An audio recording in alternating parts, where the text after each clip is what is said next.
how this whole idea of writing a biography about Elon Musk came about for you. It was a mutual acquaintance of mine, Antonio Gracias, who was on his board. I'd just done a book on Jennifer Doudna, who helped invent the technology called CRISPR, which allows us to gene edit.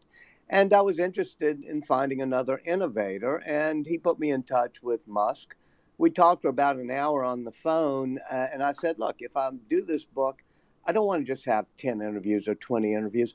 I want to be by your side for 2.5 years. Every meeting, want to just shadow you so I can see it in operation. And secondly, I don't want you to have any control over this book, and I don't want you to even read it in advance.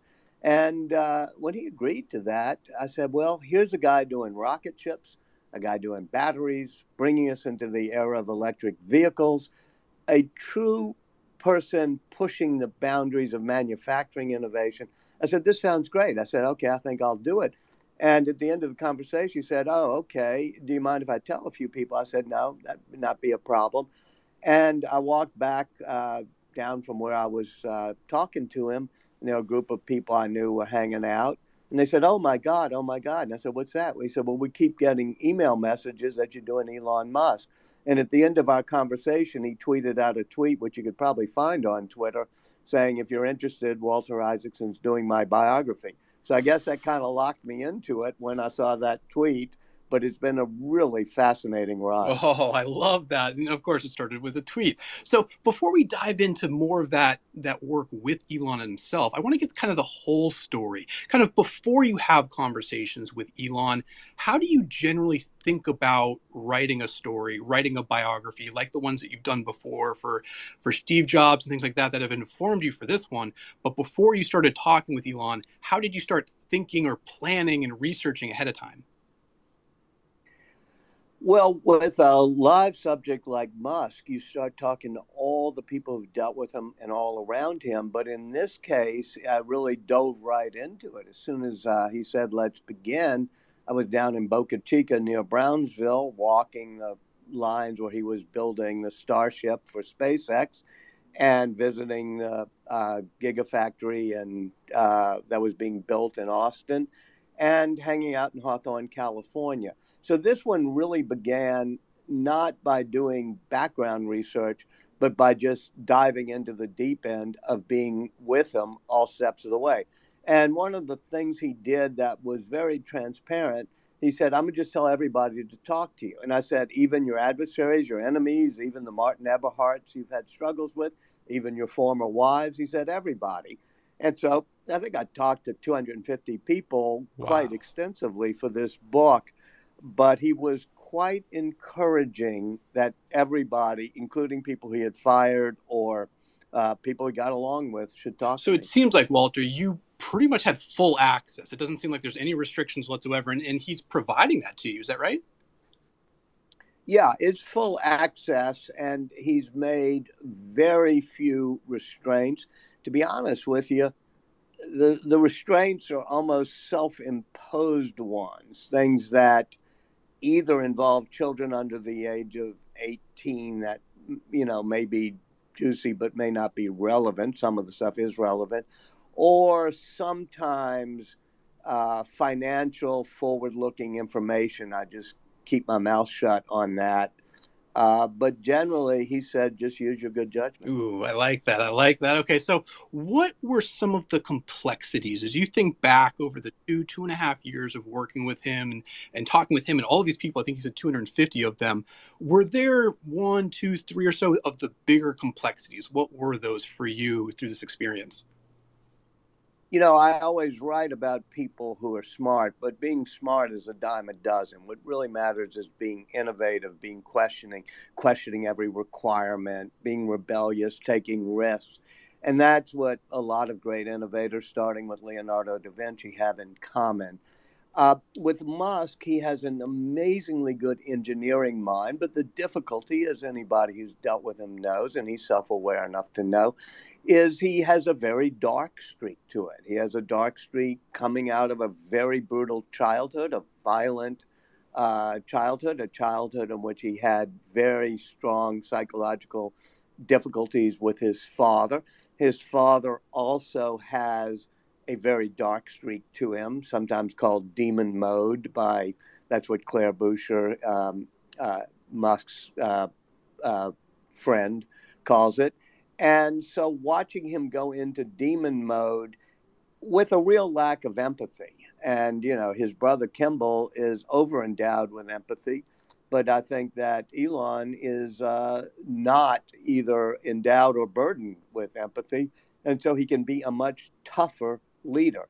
So I tend to be kind of an easygoing, always want people around me to like me type. And watching somebody who did not care about anything except the mission of getting something done. That's what I have to weave into this book, because there are light strands and brilliant strands with Musk, but also dark strands. And as a biographer, you get to the complexity of, and normally in life, we can say, okay, we admire the good parts of the person and we don't like the dark strands in the person.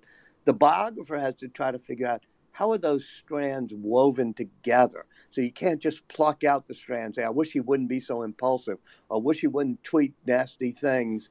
If you pluck out that strand, you'll lose the whole cloth. And that's what this biography is about. Ooh, so let's dive in a little bit more about your relationship with Elon.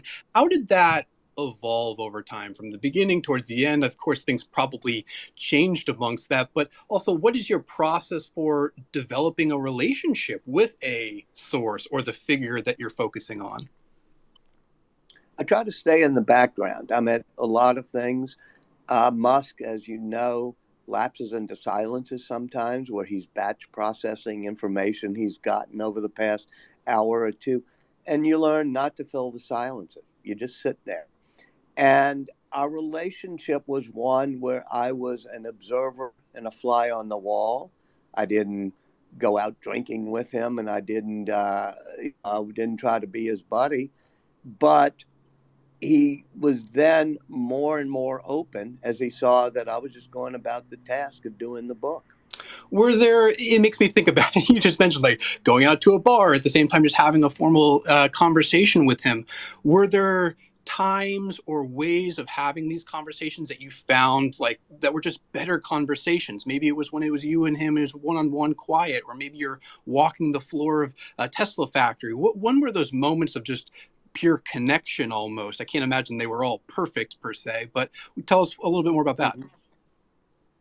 Yeah, I mean, what happens is you develop a spidey sense sometimes of when does he want to talk and when not. And it could be 3 in the morning or 2 in the morning by phone. He'll be around. We'll be texting each other, and he'll say, "You got a moment?" And then we'll talk for an hour, maybe 2 hours. Sometimes it's walking. One of the things that makes him really different from a Steve Jobs or anybody else is he doesn't just care about the product. He cares about the machine that makes the product, the factory.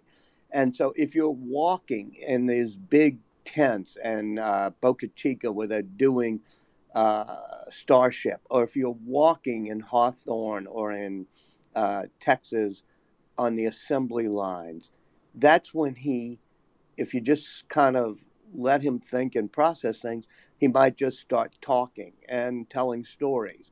And then there'll be times we'll just be sitting in the conference room between meetings. I'll be quiet. And suddenly he'll start recounting stories. And that was the fun part, because he's a great storyteller with a real sense of humor when he's in a good mood. And he'll tell you about 2018 when he was going into meltdown mode, or being on Quash for the launching of the rockets in 2007 or 2008. And some of the tales of the surges when they had to put 5,000 Teslas out per week and nobody thought they could do it. He will recount those tales. And then after a while, you peel back enough layers and he starts talking about his childhood. He starts talking about his father, things he hasn't really talked about before. And you realize that that's one of the keys, is peeling back that layer and letting him talk both about his childhood and his relationship to his father. So it sounds like there's a lot of volatility just in regards to having a conversation. In one, it's about his past and his childhood, and the next, it might be something pressing going on in his life. How do you handle the volatility going through following a person like Elon? I think you just be patient when he wants to talk about the material qualities of Inconel and how it's going to work in valves in a Raptor engine redesign. And you're standing under a group of Raptor engines being looking like a spaghetti push because he hasn't simplified them yet. You just let him drill really deep into the material science and the engineering. And then when he kicks back and gets reflective and wants to talk about being beaten up on the playground, and then you're connecting it a bit to owning the ultimate playground, which is what you and I are talking on right now, and Twitter, and you try to have him connect what it was like having to endure what happened to him on the playground and his face being smashed against the steps and what his father did afterwards.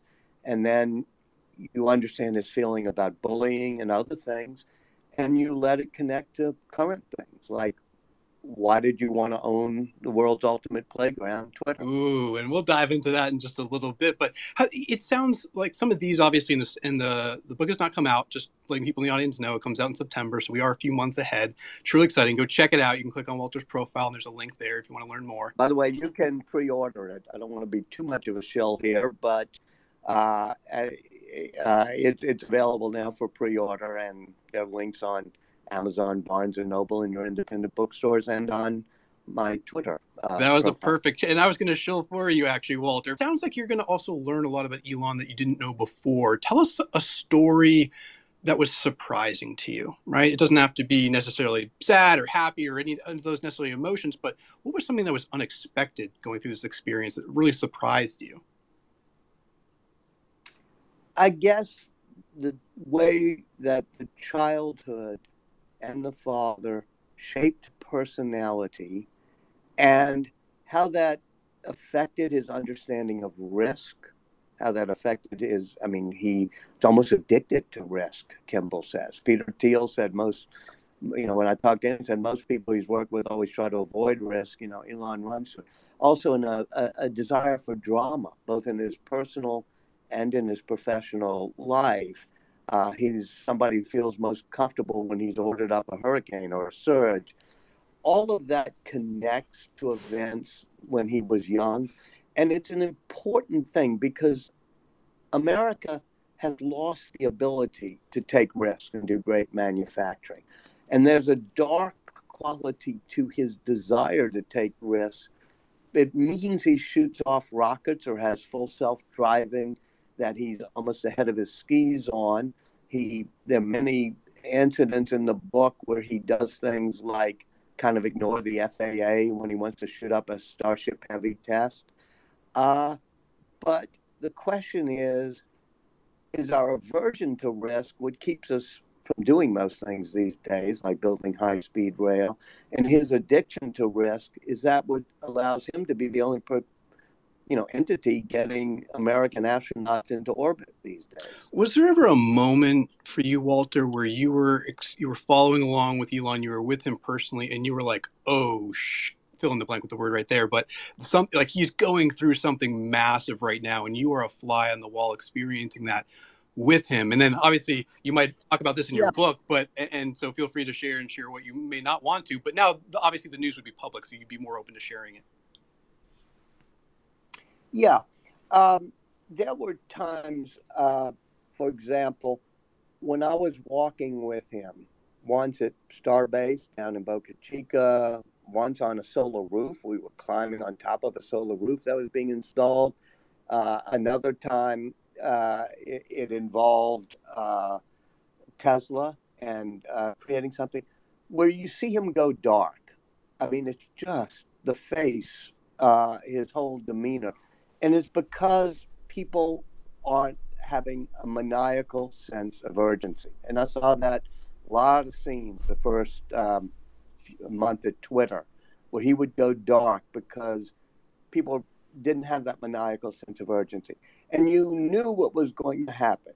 First of all, somebody was going to get reamed out. But secondly, he was going to order a surge. He was going to say, in 10 days, I want everybody to come to Boca Chica, and I want that rocket stacked on the launch pad. And the surges sometimes were meaningless. He did a surge to stack Starship 18 months before it was going to be ready. but it just extruded the shit out of the system. And it gave everybody that maniacal sense of urgency. That's one of his five principles I talk about in the book.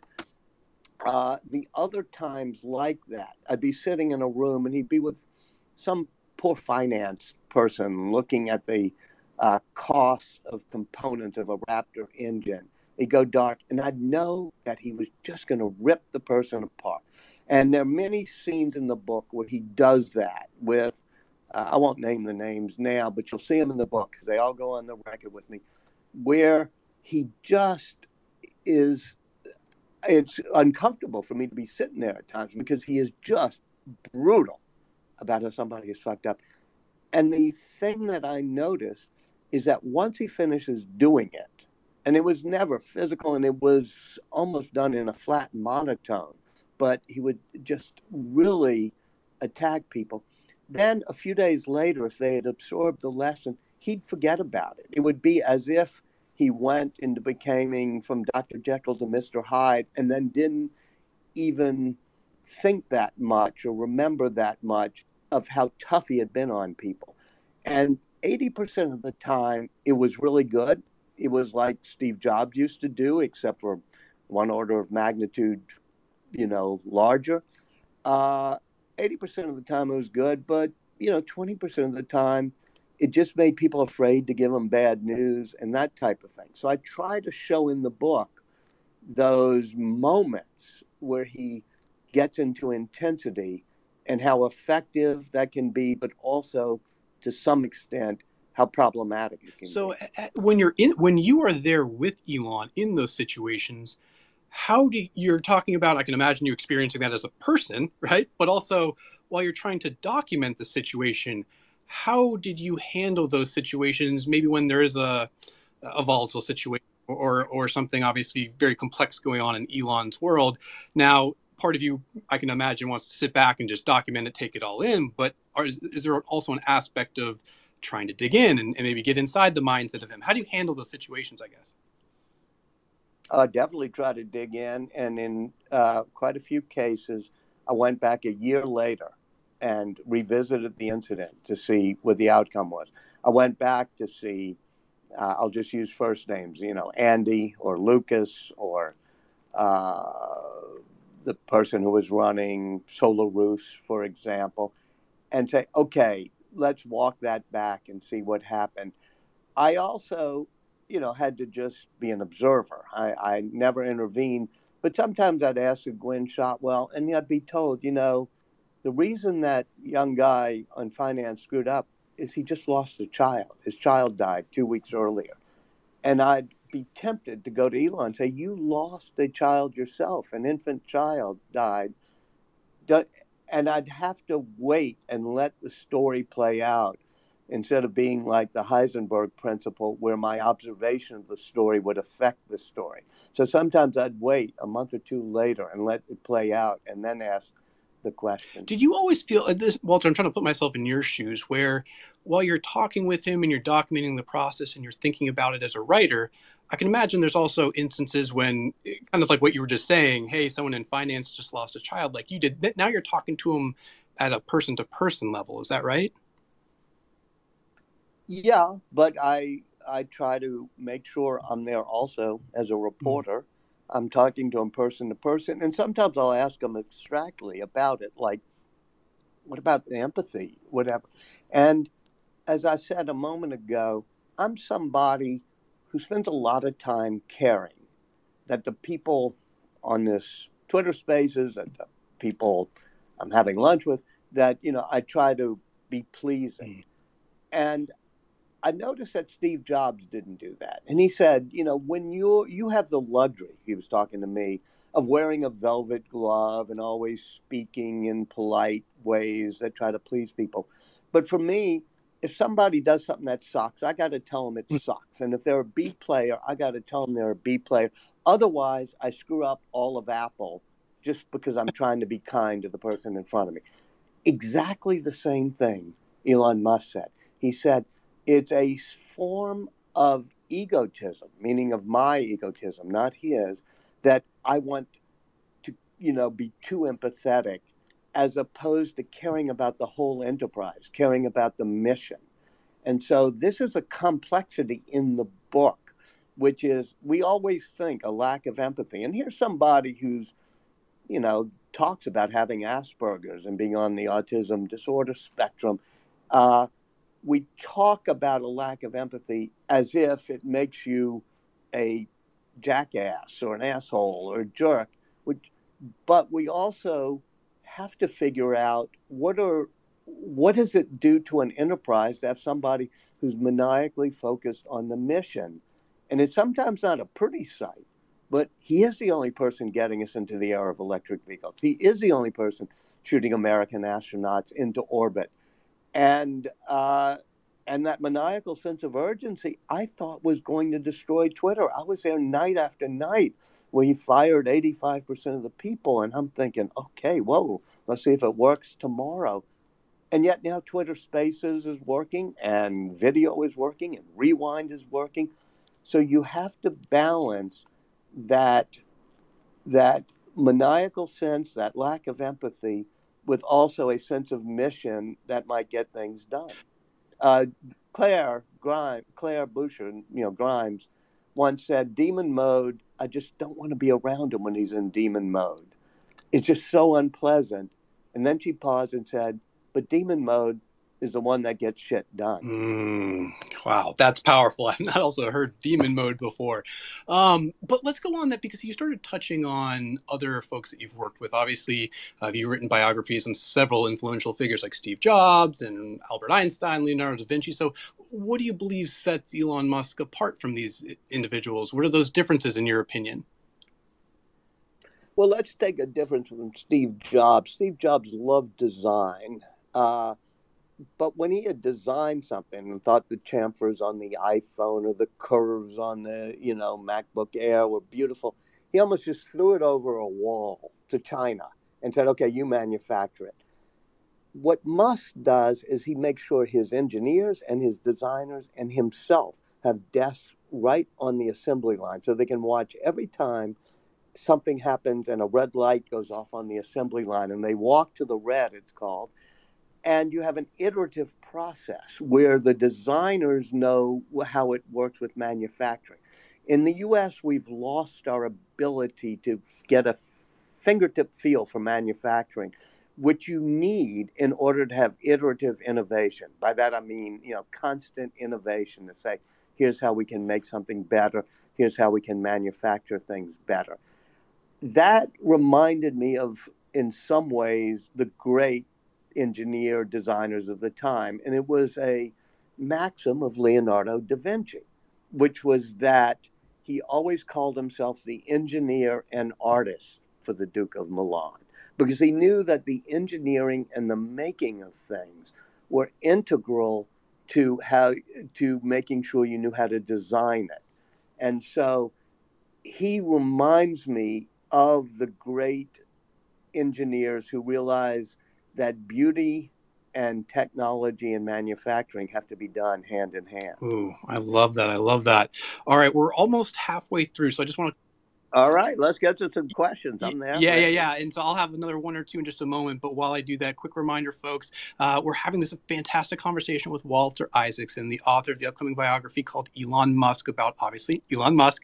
So if you have questions about his writing process, about the stories inside, etc., go ahead, raise your hand. I'll bring you up in just a few minutes. Of course, just be as respectful as possible. But we'll be going for about another 25 minutes or so, and then we'll be sure to wrap up. So go ahead, raise your hands, and I will bring you up. But one. I love your. I'm reading the comments. Somebody said they saw me eating with Kimball in Austin, Giga, Texas. Yeah, Kimball's a great guy. That was actually, so I have personally two more questions for you. And one of them was about the other folks beyond Elon that you had conversations with. I think you said you had over 250 other conversations. What were one or two that stood out to you? Maybe it was a fantastic conversation or just truly insightful that you can share more stories about. I do think that May Musk, at the very beginning, his mother said to me how exceptional Elon was. He said, but the danger, she said, is a little, she didn't compare it to Luke Skywalker and Darth Vader, but it's that same trope, which is that Elon becomes his father. And so she's been very insightful about that. Kimball is deeply understanding and sometimes has a contentious relationship. I mean, they were used to wrestle on the floor and bite each other uh, during the early days of before PayPal and Zip2 when they were working together. Um, I did spend a lot of time talking to both Claire Boucher, who is deeply, deeply insightful about Elon and very loving. Likewise, Siobhan Zillis, as you know, is a manager at Neuralink and the mother of two children they share.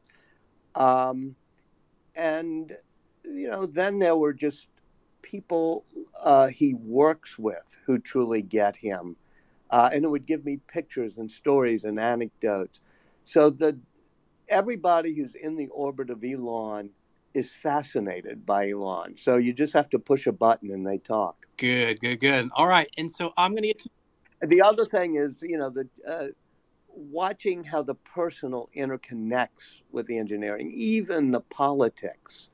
I mean, his politics, as we've seen, has become very anti-woke, and that's changed some of his politics from when he was, a donor to Barack Obama and a supporter of Biden. And you have to look at his own, family, things that have happened. As everybody knows, he had Xavier, one of his children, transition to be Jenna. And the way he's processed all of these things, I find that the people in his family are very insightful about. Good, good. And so my last question that I've had saved up this whole time is just, it sounds like, Walter, you have such great conversations with Elon. Of course, there's so many different topics that you can dive into, and you've spoken with so many people. So I'm curious about your process of having to manage the distillation of all that information about Elon's many ventures and his viewpoints and stories. How did you manage to do all that? Well, I warn you, the book is 620 pages. So distillation was incredibly difficult to get it down to 620, but I didn't distill it down to, 280 characters or anything. Mm-hmm. What I do is I try to be a storyteller. I grew up in, here in Louisiana, and I had a mentor named Walker Percy. He said there are two types of people come out of Louisiana, preachers and storytellers. He said, for heaven's sake, be a storyteller. The world's got too many preachers. Now, we all know people who have strong opinions that they're, promulgating. Many of them smart and good people. I try to just say, all right, I'm going to tell you the story. I'm going to make it a narrative. You're going to walk down the line with him. You can see what he did to the finance guy. You're going to see what happens when we get to the launch pad. I'm going to just tell you the story. And I try to let the reader do the processing. And half the readers are going to come out of this book and say, what an amazing genius. Another half are going to say, okay, he was an amazing genius, but did he have to be such an asshole or tough on these people? And I want the reader to process this and maybe take, he has so many fans that are fanatic fans. I say, okay, but here's some complexities. And likewise, he has amazing number of haters. I want to say, okay, but here's some complexities because it's a human fabric. I love that, human fabric. That's a great way to end on that one. All right, folks, now we're going to jump into the Q&A. I'm super excited about this. We're going to run for the next 20, 25 minutes. So, of course, if you're in the audience, go raise your hand. Or if you feel like it, you can also put your comment in the purple chat bubble in the bottom right. You can also send me a DM if you want. And quick reminder, I'm also going to be giving away 5 pre-ordered copies of this. So if you're interested, at the end, first come, first serve, put your DMs or send me a DM and we will get that to you. Thank you. All right, Herbert, good to see you, my friend. What is on Hey, Adam. Yep. Thank you very much, Walter and Adam. Thank you for doing this. Adam, you are a professional. Thank you for doing this space. You are the best of the best for holding these amazing spaces. You ask the best questions. Walter, I am a massive fan of yours forever. I've read 6 of your books. I've got several questions to ask you. If I can, I'll restrict it to 2. I know Adam will get mad at me. So first is, you're doing this book on Elon Musk, but you've done books on Leonardo, Benjamin Franklin, Einstein. Of course, my favorite up to this point is Steve Jobs. Where will Elon end up in history? And of course, your biography of Elon will play a part. You were saying earlier that it might, affect kind of like the observer affecting history, but your books document history. Where is Elon going to fall into that? I do have a second question. Maybe I'll reserve it to Yeah, after. I do think that the most important thing is to keep the big picture in mind, which is when he started and working with the people at Tesla, we weren't going into the era of electric vehicles. General Motors got rid of its EV.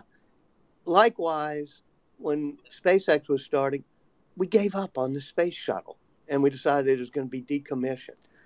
So the big picture is that he has led us into these new eras. There are times when people are getting, wringing their knickers about who deserves which blue check mark or something. I think that will fade at a certain point, and we'll be able to look at the bigger picture. That said, the personality will be a fascinating and complex one, not something where you can say, this is a simple person. And Herbert, you can ask a follow-up. Go for it, man. Yeah, good. So where would his place be in history, though? And then second question is, I think that few know that you were the CEO of CNN. And so I'm just curious what you think about the kind of the media, mass media, and how they are treating Tesla, Elon Musk, and so forth. Yeah, I think it's hard to make a broad brush stroke about the media. I think Elon Musk makes a mistake when he says the media is this, the media is that. They're extraordinarily good people who are doing a very good job covering Twitter, covering Tesla, and they're covering it in a critical way. I mean, I flinch when he sometimes decides that the media or the mainstream media is this, that, or the other thing. Having been part of the mainstream media, I know it ain't just one thing. And I know that they're really smart, dedicated people who may have an opinions, but I think the beating up on the press, maybe I'm too defensive about it, is unnecessary. Thank you, guys. Thank you so much, Walter. Appreciate this opportunity. And I guess you didn't feel you got an answer in the place in history, but I think it's close to what Steve Jobs, it'll be in the pantheon with the Steve Jobs, also with a Henry Ford, who, had many flaws, but also understood both design and manufacturing. And in some ways, he reminds me of people who get things done. And I think his place in history is probably greater than any current innovator or leader. I mean, I don't see that Zuckerberg, Bezos quite. I think he will go down more in history. Yeah, I when I did Henry, I'll tell a little story. I did Kissinger, and in dealing with a living person, especially one controversial, takes a lot of energy. And I said, okay, next time I'm going to do somebody who's been dead for 200 years. And I did Ben Franklin. And certainly after Steve Jobs, I felt the same way. And I said, I'm going to do somebody who's been dead 500 years. And I went back and did Leonardo. But I do think it's important to write the first draft of history and the second draft of history. If you're not reporting on a living person, you're not sitting next to him watching that person in operation. We learned that from Boswell and being with Dr. Johnson, which is, there's a downside. Maybe I just have to tell the story and people a century from now will say, how did he go down in history? Answer that first question. But it's important for those of us who have the chance, the opportunity to be alongside somebody who's living but making a difference, to try to write at least the first draft of that story and to tell it straight. I mean, I try real hard to say, you can make your own judgments here. I'm just going to try to get it exactly the way I saw it and let other people, maybe in future generations even, process it. Yeah, I mean, I'll report every hour in every day, and I keep a chronology, and I have thousands of pages of notes that are in chronological order. Like, all right, 6 p.m., Twitter conference room, looking at spaces and what he's going to do. And I have all my notes that way. And I organize them all chronologically. They're, you know, every interview, every scene. And then I tend to try to organize a book chronologically. Some historians like to jump around, but for me, everything is narrative. One damn thing leads to another. And so if you're writing about that night, he plays Elden Ring all night long and then decides at 5:30 a.m. to make a bid for an offer for Twitter. You also have to then know how that affects 2 days later when he's down in Boca Chica figuring out Starship. So the book, my notes are chronological and the book is chronological. And it may seem mundane, but, you know, open up the Bible. It's got the best lead sentence ever written, which is in the beginning, comma. You got to do it from the beginning and make it chronological. And how much of like the chronology of it makes sense, but how much of, you know, the information you're gathering is coming from being there in the moment, and then also kind of looking at an outside perspective? Like, how much of the book is kind of written in that sort of outside perspective of like, do you talk about what other, you know, other people say about him Well, and everything? absolutely. If I go through a meeting or I'm going through a surge or I'm on top of a solar roof or something, I'll then go back to, say, Brian Dow, who was then running Solar Roofs, who's on the roof with me. I'll say, okay, tomorrow I need to talk to you. And then a month later, I'll say, I need to talk to you. And I'll say, okay, what happened right before? How did this all come to pass? Give me the context of this. And that's why you end up with 200 or so interviews, because I go back and say, recreate the scene for me. Now, here's a part of the question you didn't quite ask, but it's connected, which is I come on the scene 3 years ago, let's say, but I got to write about the amazing meltdowns and things happening in 2018. So I'm dealing with people, whether it's Sam Teller or Omid Afshar or all these wonderful people, and saying, what happened that morning? What happened that afternoon? Because I want to feel in 2018 the same narrative style that it feels in 2021 when I just happen to be in the meetings. And then, I'm sorry to ramble on this, a third issue I had to face, and y'all be the judge of this, is there are times when I'm in the book where I'm standing there, something's happening, and me being there is part of the story.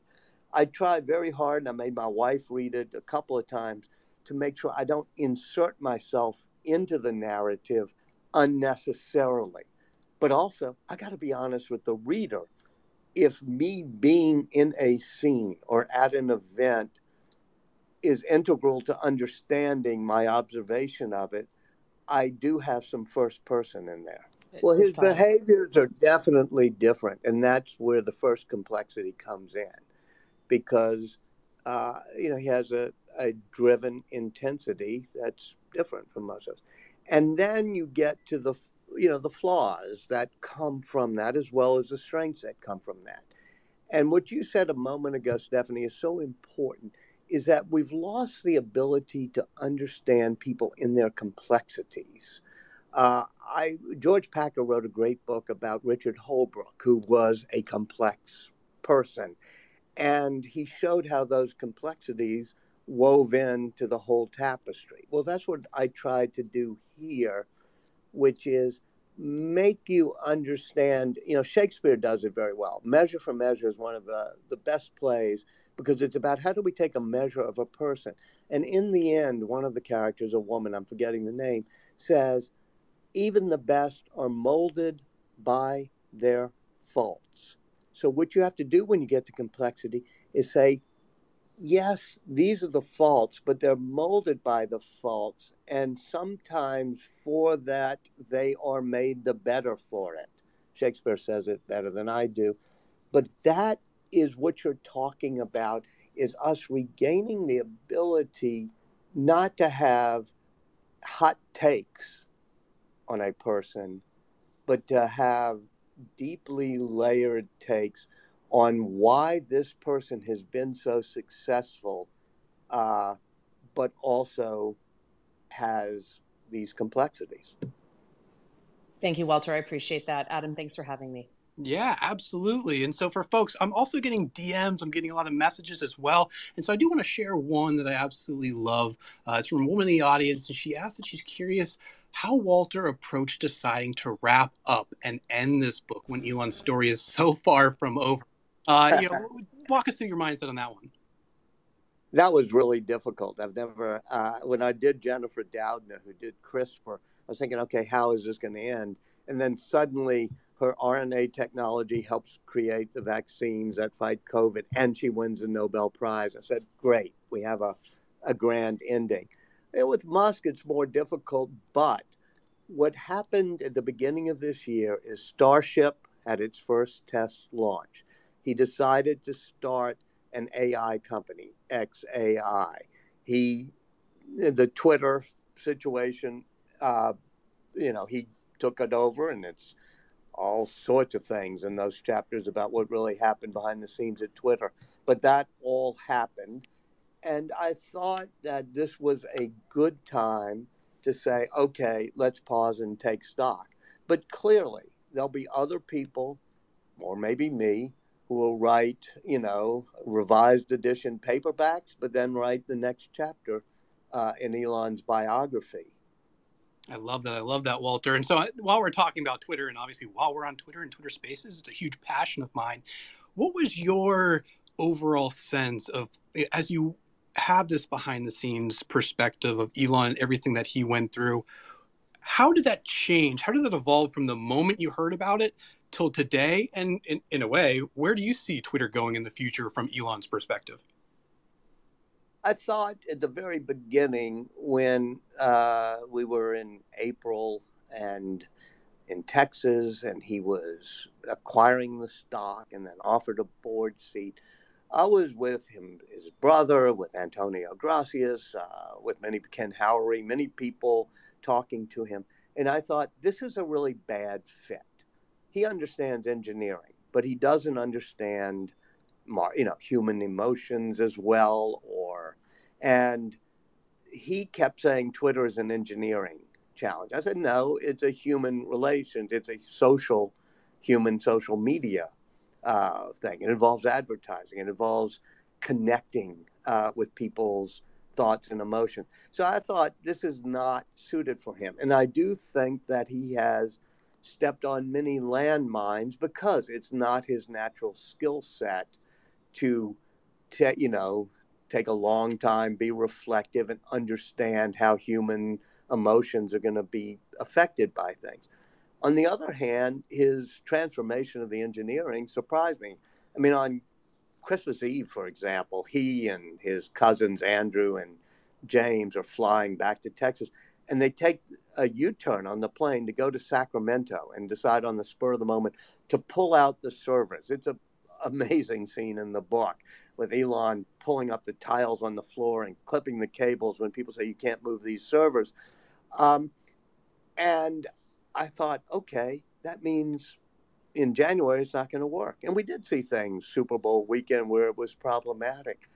But watching the engineering, I was stunned by how assertive he was. And I was very glad when he, right after the Starship Monday, when they aborted the takeoff with about 14 seconds left, he flew to Miami, did an ad sales conference, meets Linda Yaccarino for the first time. And I watched this relationship evolve where he realizes she's got a feel for the stuff I don't, which is advertising and relationships on Twitter. And I said, okay, he's going to work his way through this, just as he did on other things. But it's been a slog through a jungle with a lot of demons coming out during the march. Ooh, that's an interesting perspective that you just hit on. I never necessarily thought about that, but from a Linda perspective coming into this, and that would have been obviously after you were done with your book, and obviously it's going into publication and stuff like that, right? So that's not. No. I was I'm still hanging around with him this April while we're launching Starship, or he is hiring Linda Yaccarino, and I'm talking to her. In fact, I'm still last night, fiddling with things. So I'm making Simon and Schuster run the presses fast. That's good to hear. Well, can you tell us a little bit more about that? Because I feel like this world is so excited to hear more about Linda, but we don't know anything about her. We're so excited to have her on Twitter. Well, I come from her world, and I've known her from way back. I think she worked at Turner. I used to work at what was once called Turner Broadcasting, which was part of Time Warner. So tell us your... Won't go there.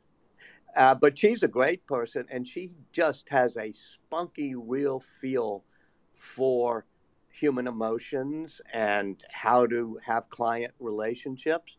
And Elon, whether it's with Gwen Shotwell or many other people, Elon is very good at figuring out who's the right partner to fill in some of the things I'm not going to want to do. How do you think he's good at doing that? Is there something that you notice specifically that he does to figure that out? He has a neural network for other people's talents. Like for Gwen Shotwell, I have the scene on the runway where he's asking her to be the president of SpaceX. What's the second layer of that, which took me a longer time to sort through, is you have to also have a self-awareness. And I was thinking Musk is not sometimes self-aware about some of his flaws. But then I realized, oh, yeah, he is. And it's an engineering problem for him. It's like, what components are missing and what's the best way to add them? And Linda's going to be just super and fun at this job. Good. Wow. Well, hey, folks, this has been a tremendous conversation. And Walter, I'm sure we could talk all day long, not only about the book and all the stories, but we don't want to give out too much. Of course, we want people to be able to check out the book. So quick reminder, the book is launched September 12th, I believe. So in a couple months, we've been talking and diving in deep about the process of Walter Isaacson's writing of the book and experiences and all the great stories. So I want to promote that, as well as I'm going to be giving away 5 pre-ordered copies of it. So if you haven't already, send me a DM and I'll get to the first 5, whoever was in my inbox already. But Walter, this is truly a pleasure, and I hope we can do it again. Thank you so much for your time. Adam, you're a very good moderator. Well, I appreciate that, Walter. And yes, again, my name is Adam Salkovich, also known as the best of live audio. I absolutely love hosting these conversations with great, fascinating thinkers and doers like Walter. There's many more to come, so I hope you'll stick around. I thank you for joining us, and I hope you all have a great rest of the day. Take care, everyone. Bye.